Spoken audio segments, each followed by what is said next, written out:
Olá, minha amiga, olá, meu amigo, como é que vocês estão? Bem-vindos a mais um episódio onde estudamos a Revista Espírita de 1858. Estamos no mês de fevereiro e hoje nós vamos estudar a Escala Espírita. Ué, eu acho que eu já vi isso no Livro dos Espíritos. Então, viu mesmo? Por isso, a Revista Espírita, esta Escala Espírita, saiu antes da atualização do Livro dos Espíritos, tá? Então, sem demora, vamos estudar do que se trata lá. Começando na escala espírita, que é uma certa classificação bem generalista, né, sobre os espíritos. Por que que tem isso? Porque Kardec gostava de botar todo mundo na berlinda para classificar, ver o que eles eram, o que não eram. Não, simplesmente porque Kardec precisava de uma classificação para poder entender, né, e compartilhar entre os seus que tipo de espírito estava dando tais comunicações. E assim ele fez a classificação e depois foi muito usado, por exemplo, no livro Céu e Inferno, que tem bastante dessas mensagens, né, de espíritos felizes, infelizes, perfeitos, sofredores, etc, etc. Tá? Então, vamos lá. Começando com a terceira ordem, que são os espíritos imperfeitos. De característica geral, predominância da matéria sobre o espírito, propensão para o mal, ignorância, orgulho, egoísmo e todas as paixões que lhes são consequentes. Não à toa começa com a gente, né? Então vamos lá.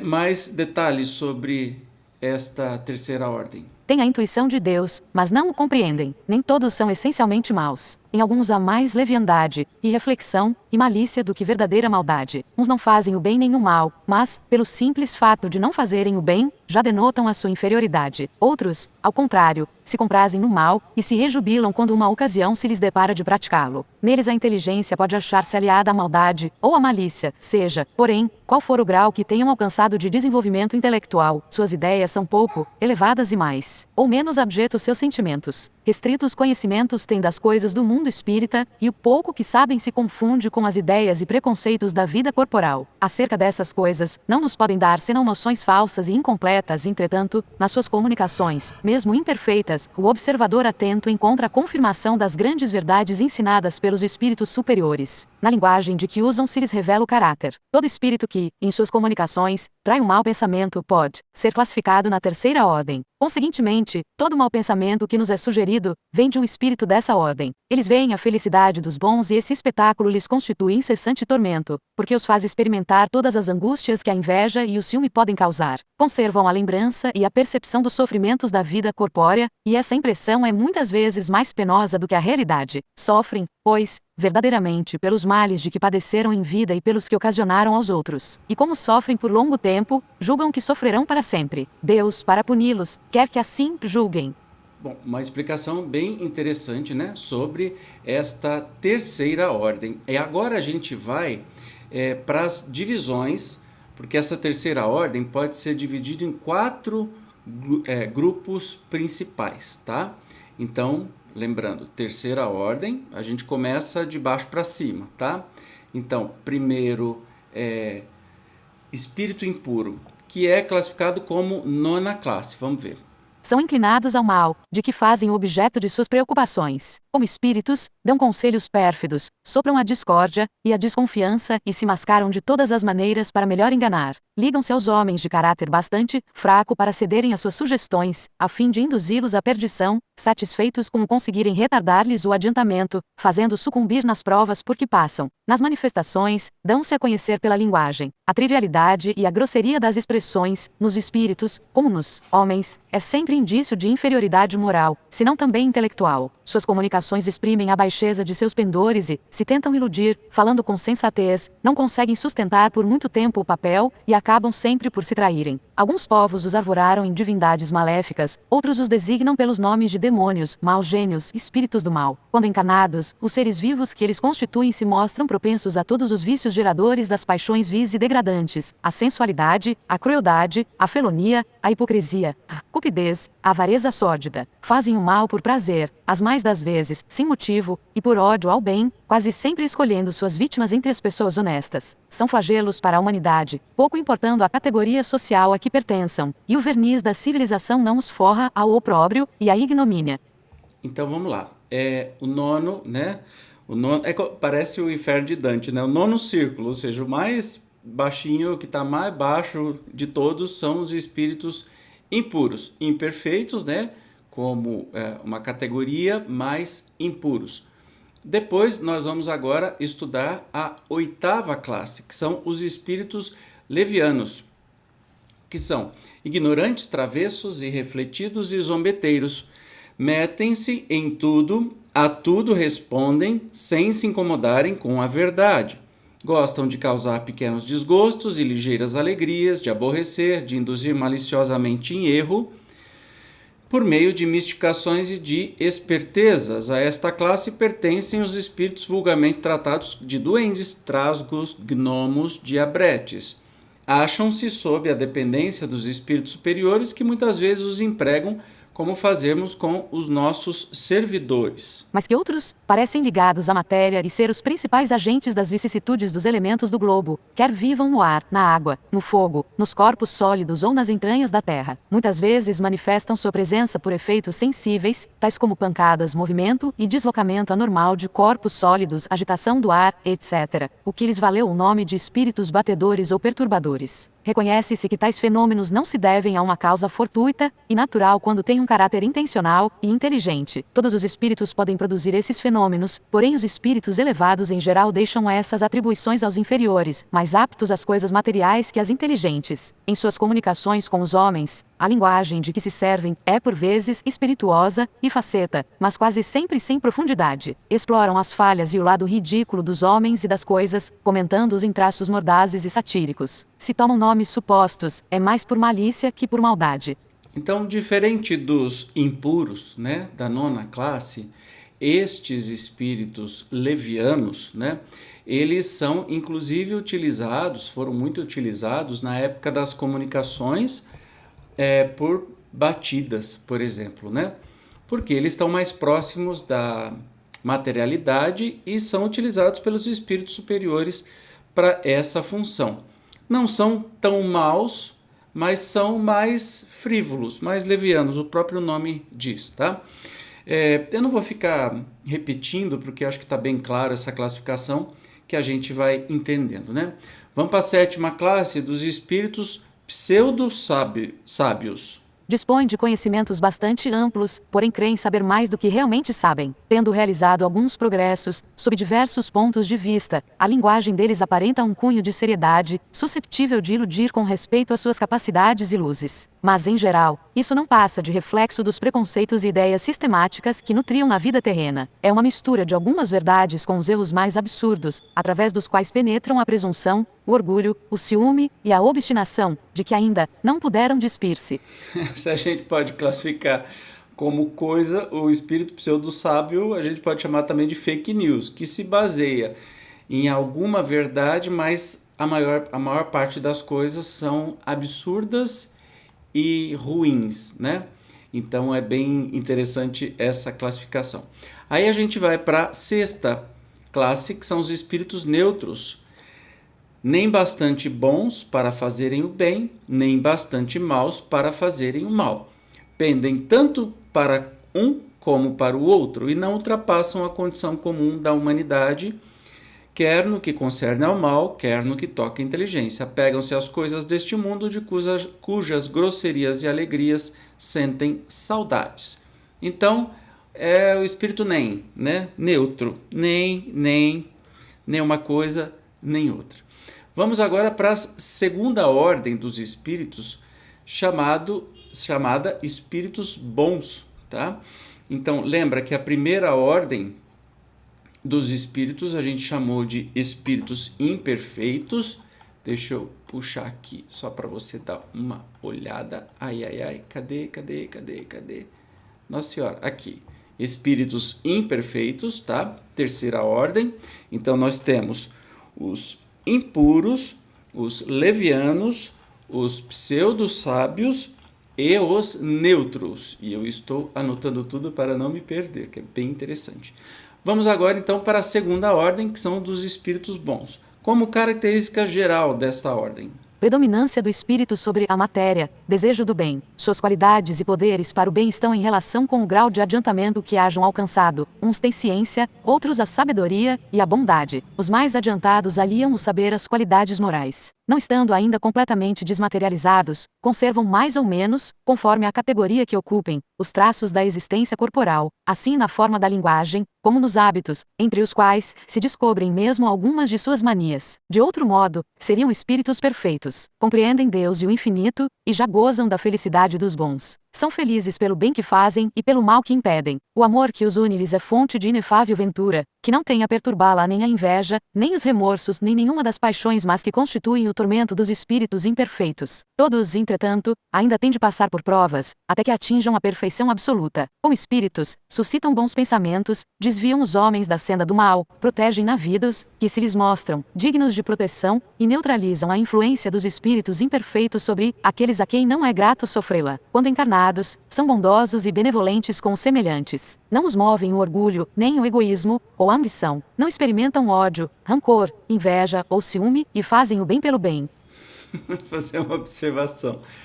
Talvez a gente fique tentado a achar que nós somos dessa classe, né? Mas quando vem nessa última frase aqui que foi lida, não nos movem o orgulho, nem o egoísmo ou a ambição.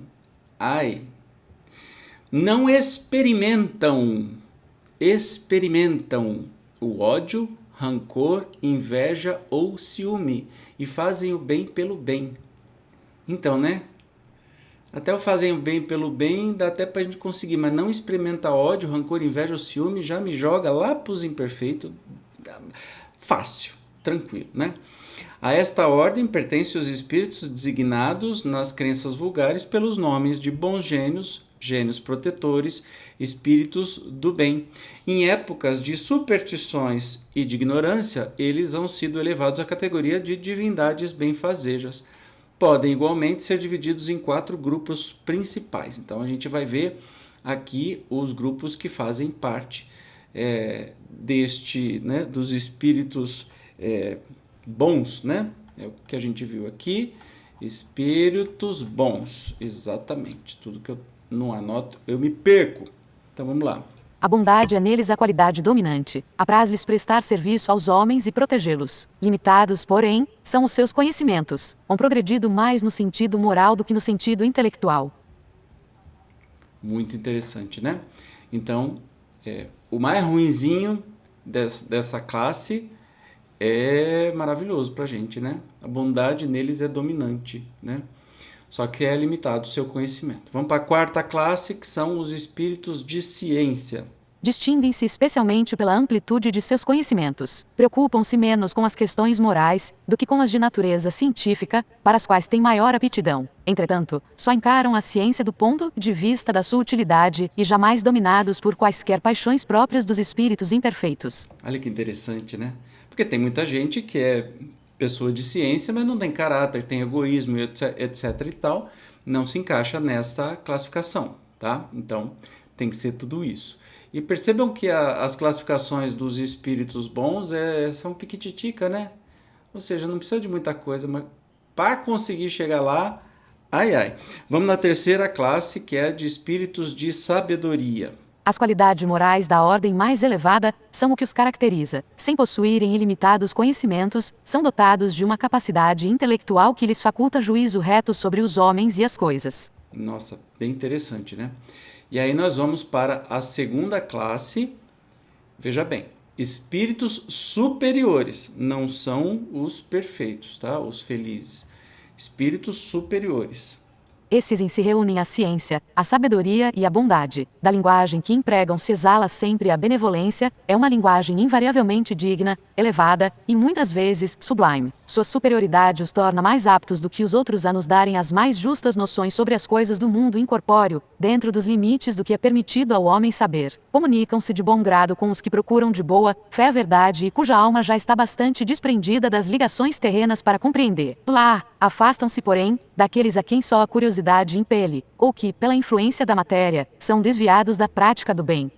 Dá para perceber, né? Que é o quase. na trave aí do espírito puro, né? Do perfeito. Mas dá para entender que esta classificação é para justamente as comunicações. Afastam-se, porém, daqueles a quem só a curiosidade impele ou que, pela influência da matéria, são desviados pela prática do bem. Então, realmente, esta tabela, pelo que a gente está vendo, não é para classificar a gente que está encarnado, mas sim para classificar os espíritos de acordo com o que eles são para as comunicações. E tem mais um restinho aqui, ó. Quando, por exceção, encarnam na Terra, é para cumprir missão de progresso e então nos oferecem o tipo da perfeição a que a humanidade pode aspirar nesse mundo. Então, quando, por exceção, encarnam na Terra, já dá para perceber que nós estamos bem longe dessa categoria, né? Nós tudo estamos aqui, nós estamos bem longe.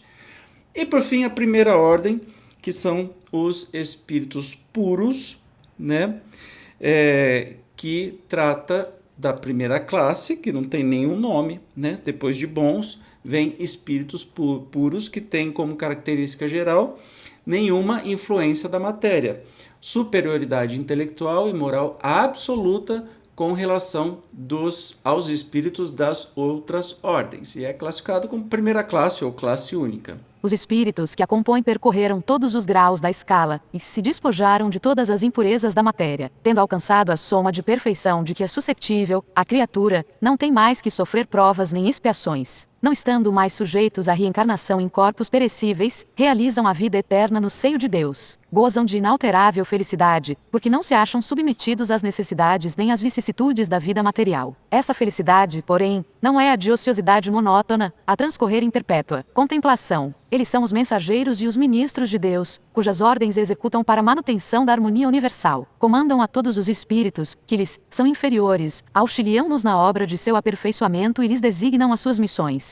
Assistir os homens nas suas aflições, concitá-los ao bem, ou à expiação das faltas que os conservam distanciados da suprema felicidade, constitui para eles ocupação gratíssima. São designados às vezes pelos nomes de anjos, arcanjos ou serafins. Podem os homens pôr-se em comunicação com eles, mas extremamente presunçoso seria aquele que pretendesse tê-los constantemente às suas ordens. Olha que interessante, tem uma observação aqui, ó, no 12º, né? 12ª observação. A classificação modificada mais tarde por Allan Kardec, quando do aparecimento da segunda edição definitiva do Livro dos Espíritos, em 1860. Então, realmente veio aí uma evolução, né, da tabela espírita no próprio Livro dos Espíritos. Mas aí nós temos, então vamos relembrar, tá? Nós temos aí, na classificação de imperfeito, né, espíritos imperfeitos, temos nona, os impuros, oitava, os levianos, sétima, os pseudo-sábios, a sexta, os neutros, nem, né? Depois dos espíritos bons, temos a quinta, benévolos, a quarta, os de espíritos de ciência, a terceira, os espíritos de sabedoria e a segunda, espíritos superiores. E, por fim, na primeira classificação, nós temos os espíritos puros ou perfeitos, né? Que a gente tem aí o exemplo mais claro, é o próprio Jesus. Aí tem uma última classificação, espíritos errantes ou encarnados, a diferença de uma coisa e de outra. Quanto às suas qualidades íntimas, os espíritos pertencem a diferentes ordens, que percorrem sucessivamente à medida que se depuram. Como estado, podem estar encarnados, isto é, unidos a um corpo no mundo qualquer, ou errantes, ou seja, despojados do corpo material e aguardando nova encarnação para se melhorarem. Os espíritos errantes não formam uma categoria especial, é um dos estados em que podem encontrar-se. O estado errante, ou de erraticidade, não constitui inferioridade para os espíritos, pois que nele os podemos encontrar, de todos os graus. Todo espírito que não está encarnado é, por isso mesmo, errante, à exceção dos espíritos puros que, não tendo mais encarnação a sofrer, estão no seu estado definitivo. Não sendo a encarnação, senão um estado transitório, a erraticidade é, em verdade, o estado normal dos espíritos e esse estado não lhes é, forçosamente, uma expiação. São felizes ou desventurados conforme seu grau de elevação e segundo o bem ou mal que hajam praticado. Muito bem, e assim nós terminamos, entendeu? Ou você está encarnado ou você está errante. A verdadeira vida é a vida errante, mas não é errante de erro, é de erraticidade. É o verdadeiro estado de qualquer espírito com exceção do espírito puro, que não tem mais nenhuma necessidade de reencarnar. Beleza? Com isso nós terminamos o episódio de hoje. Muito obrigado pela sua presença. Eu te espero no próximo, que vamos estudar o texto O Fantasma da Senhorita Clairon. Vai ser muito legal. Eu te espero. Obrigado e até. Tchau.